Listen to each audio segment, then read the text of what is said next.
नमस्कार दोस्तों, आप सभी का स्वागत है एमिनेंट इंस्टीट्यूट के यूट्यूब चैनल पर। और आज हम बात करने वाले हैं ई रूपी के बारे में, जिसके बारे में आप बहुत दिनों से सुन रहे होंगे। अभी ये हाल में ही न्यूज में आया हुआ वर्ड है। 2 अगस्त को प्रधानमंत्री नरेंद्र मोदी के द्वारा ई रूपी को लॉन्च किया गया है। तो आइए समझते हैं कि ये ई रूपी क्या होता है, ये क्यों बनाया गया है, क्या ये डिजिटल करेंसी है जैसा बोला जा रहा है, या फिर ऐसा सरकार का क्या कदम है जिससे जो है तो नया परिवर्तन हुआ है पेमेंट सिस्टम में। जो सरकार ने ये बोला है कि हम जो फिजिकल ट्रांजैक्शन है उसको हम ओवरकम करेंगे और बहुत सारे डिजिटल ट्रांजैक्शन को हम बढ़ावा देंगे, तो उसी के क्षेत्र में उठाया गया ये कदम है।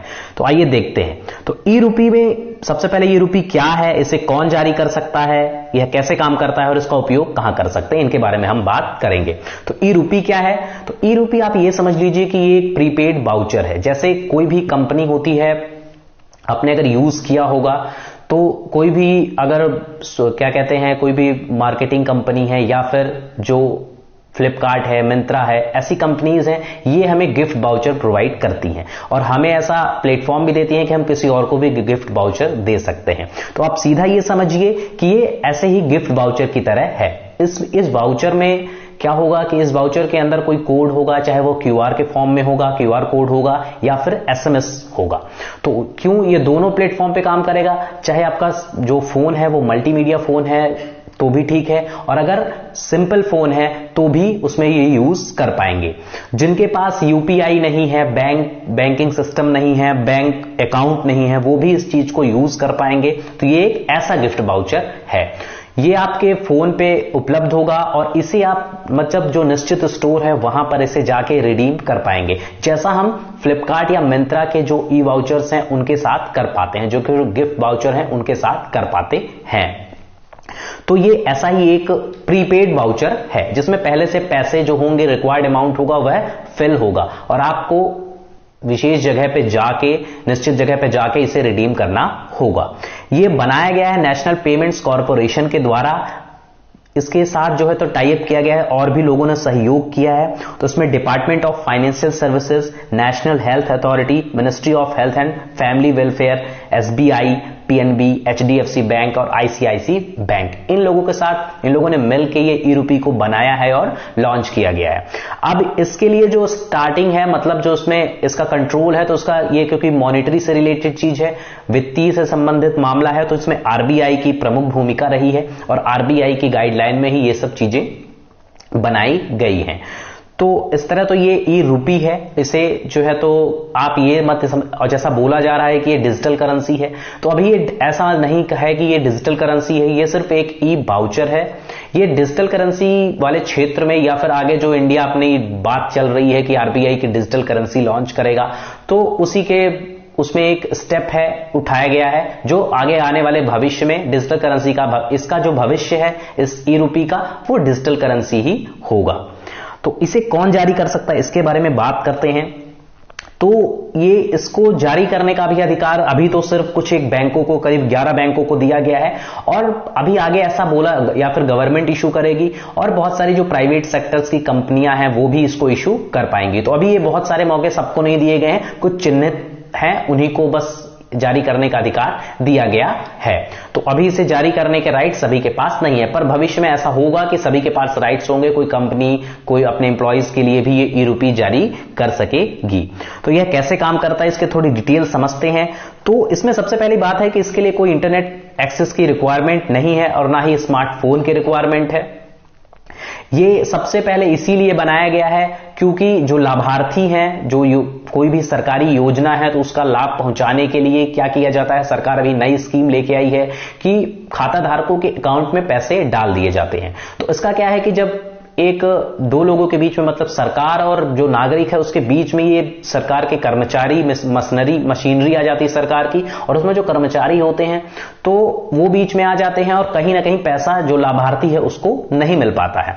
तो इसी के लिए ये बनाया गया है। इसमें क्या किया जाएगा, इसमें सबसे पहले जो लाभार्थी है तो उसके सबसे पहले एक ई वाउचर जनरेट किया जाएगा और उस ई वाउचर का क्यूआर कोड, उस ई वाउचर का अमाउंट होगा। जैसे अगर सरकार किसी को 500 रुपए की आर्थिक मदद करनी चाहती है तो उसमें क्या करेंगे, पहले क्या करते थे कि अकाउंट में पैसे भेज दिए जाते थे और उस पैसे के लिए उसे बैंक में चक्कर लगाने पड़ते थे और सरकारी कर्मचारियों के चंगुल में फंस जाता था और उसे पैसे मिलते थे, नहीं मिलते थे, ऐसी कंडीशंस आ जाती थी। तो अब क्या किया जाएगा कि अब सरकार उसे ई वाउचर के रूप में 500 रुपए के ई वाउचर उसे उसके एक मोबाइल में भेज दिया जाएगा। तो चाहे वो क्यूआर कोड के रूप में होगा या फिर मैसेज के रूप में होगा, तो उसे वो एप्रोप्रिएट जगह पे, जो निश्चित जगह होंगी, जैसे अगर उसे खाद्यान्न लेना है तो खाद्यान्न वाली दुकान पे जाकर वो उस पैसे को रिडीम करेगा, जो उसका वो क्यूआर कोड को स्कैन किया जाएगा और एसएमएस का जो कोड है वो उसमें डालेंगे, जो रिडीम पॉइंट होगा वहां पर। तो उसके बाद क्या होगा, एक ओटीपी आएगा। ओटीपी किस पे आएगा, जो उनका जो लाभार्थी है उसका मोबाइल नंबर है उसमें जो ओटीपी है वो आएगा। तो उस ओटीपी के माध्यम से यह सुनिश्चित हो जाएगा कि ये लाभार्थी जिसके पास ये कोड है उन्हीं का ये ई वाउचर है। तो उसके बाद ये जो ई वाउचर है वो रिडीम हो जाएगा और उसे लाभार्थी को वो चीज उपलब्ध हो जाएगी।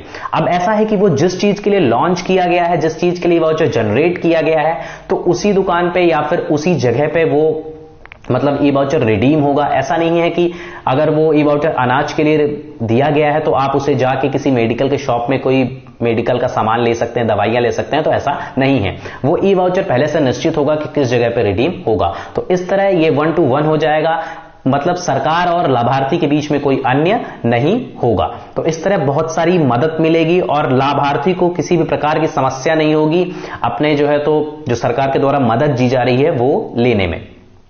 तो अब इसमें क्या किया गया है कि नए चेंजेस लाए जाएंगे और भी चीजें आगे डेवलप होंगी, पर अभी के लिए तो सिर्फ इतना ही है। अभी इसमें जो है तो नई नई जो भारत मतलब योजनाएं चल रही हैं, तो सबसे पहले यूज भी किया जा चुका है मुंबई में।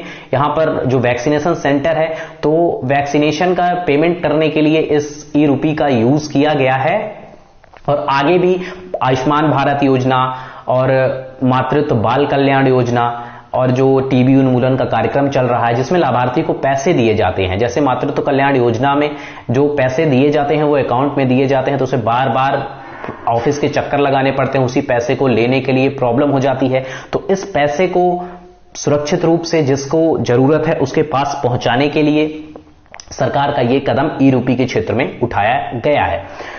और अब इसके थोड़ा भविष्य के बारे में बात करते हैं, इसका उपयोग कहां कर सकते हैं। तो हमने देख लिया कि जो एक पॉइंट्स होंगे, निश्चित पॉइंट, वहीं पर हम इसका उपयोग कर पाएंगे। तो अब हम बात करेंगे कि मतलब अब इसका भविष्य क्या है और या दुनिया में क्या बात चल रही है ई रूपी के बारे में। तो सबसे पहले यहां पर बहुत सारा मार्केट फैल चुका है क्रिप्टो करेंसी का।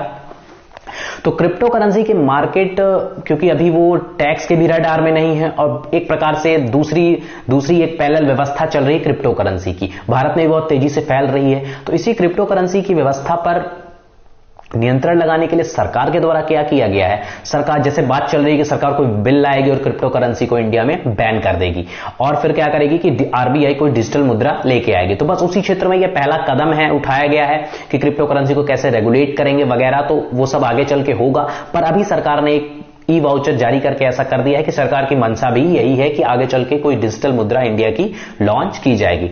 ऐसा चीन, हमारे पड़ोसी जो चीन है, उसने युआन जो उनकी मुद्रा है उसका डिजिटली रूप लॉन्च कर दिया है और युआन का जो ई युआन है तो वो क्या हो रहा है कि जो चीन के प्रोमिनेंट शहर है, जो बड़े शहर है, वहां पर इसका यूज किया जा रहा है। 2022 तक जो समर ओलंपिक्स होंगे तब तक ये जो है तो युआन का जो डिजिटल रूप है इसको पूरे देश में चीन के द्वारा लॉन्च कर दिया जाएगा, जो अभी कुछ जगह पे लॉन्च किया गया है।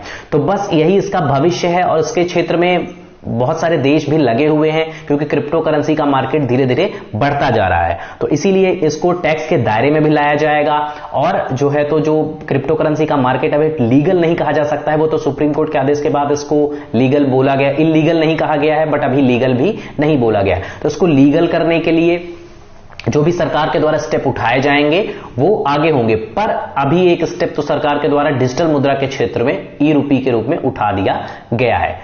तो यही सब जानकारियां ई रूपीज के बारे में थी। निश्चित है आपको समझ में आया होगा और आपके जो ई रूपी के बारे में जो डाउट्स होंगे वो भी क्लियर हो गए होंगे कि इसे हम कैसे यूज करते हैं, कहां यूज कर सकते हैं।